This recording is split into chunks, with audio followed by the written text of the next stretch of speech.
ဖြစ်မင်္ဂလာပါလို့နှုတ်ခွန်းဆက်တာအပ်ပါတယ်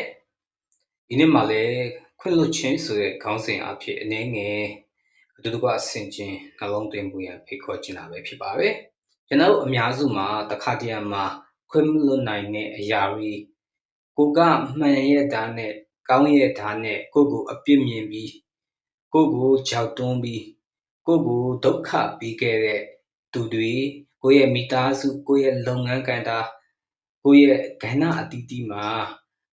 ကိုယ့်ကိုနာကျင်အောင်လုပ်ခဲ့တဲ့လူတွေကိုတခါတရံမှာခွင့်လွှတ်ဖို့ရန်အလုံးပင်ခက်ခဲထပ်တာပဲဖြစ်ပါတယ်သို့တော့ဒီနေ့တမန်ကျမ်းစာကကျွန်တော်ကိုဘုရားသခင်ကခွင့်လွှတ်ဖို့အကြောင်းအရာလေးတွေဖော်ပြလာတာဖြစ်ပါတယ်ဒါကြောင့်အနေငယ်တော့အချက်လေးနဲ့ကျွန်တော်ဖော်ပြချင်တာပဲဖြစ်ပါတယ်ရှေးစွာရှမသက်ခရစ်ကျမ်းအခန်းကြီး6အငယ်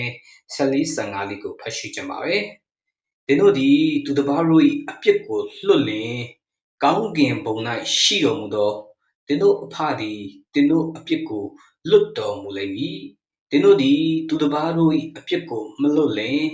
သင်တို့အဖသည်သင်တို့အပြစ်ကိုလွတ်တော်မူပဲနေလိမ့်မယ်လို့ရှမသက်ခရစ်အခန်းကြီး6အငယ်14-15ကဖော်ပြထားတာပဲဖြစ်ပါတယ်မိတ်ဆွေတို့ကြောင့်ဒီနေ့ကျွန်တော်တို့ဒီဘာကြောင့်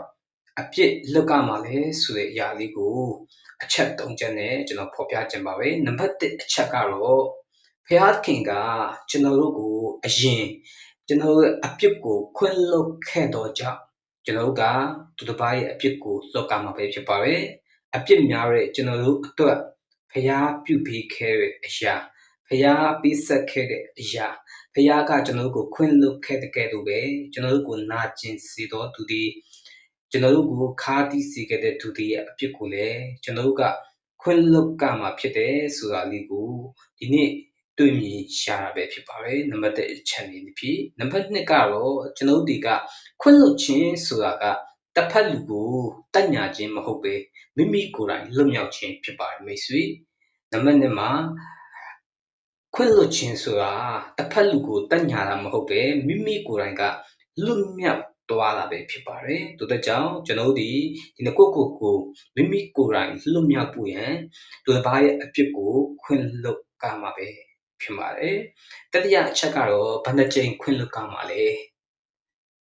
ခွင့်လွှတ်ခြင်းရဲ့အတိုင်းအတာဘယ်နှကြိမ်နောင်ခွင့်လွှတ်ကမှာလဲဆိုတဲ့အခါမှာတော့တမန်ကျမ်းစာမှာတော့ဘုရားကအကန့်အသတ်မရှိခွင့်လွှတ်ဖို့ရန်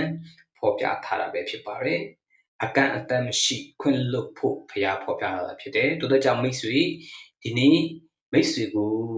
နာကျင်စေခဲ့တဲ့လူတွေခွင့်မလွတ်နိုင်တဲ့လူတွေရှိတယ်ဆိုရင်ဒီနေ့မိတ်ဆွေခွင့်လွတ်ဖို့ရန်ဘုရားကသင်ရဲ့အပြစ်ကိုခွင့်လွတ်ခဲ့တာဖြစ်တယ်။တို့ကြောင့်သူတစ်ပါးရဲ့အပြစ်ကိုခွင့်လွတ်ကမှာဖြစ်လို့မိမိကိုယ်တိုင်လွတ်မြောက်ဖို့ခွင့်လွတ်ကမှာဖြစ်ပါတယ်။နောက်ဆုံးမှာတော့ကျွန်တော်ကိုဘယ်လောက်ပဲနာကျင်စေခဲ့ပါစေအကန့်အသတ်မရှိထိုသူကိုခွင့်လွတ်ပြီးကျွန်တော်ဒီဘုရားထံကလာတဲ့ဝမ်းမြောက်ပျော်ရွှင်ငြိမ်သက်ခြင်းအတ္တတွေကိုပိုင်ဆိုင်နိုင်ဖို့ရန်ဒီနေ့ခွင့်လွတ်ခြင်းဆိုတဲ့ခေါင်းစဉ်လေးကိုအတူချုပ်အနေဖြင့်ဖော်ပြပေးတာပဲဖြစ်ပါတယ်။ရောက်ချင်းဆိုင်ရဲ့အတ္တမှာဘုရားရှင်ထံကကွယ်ကာမစကောင်းကြီးပေးခြင်းပေးကင်းလုံခြုံသောမိသားစုဘဝတွေ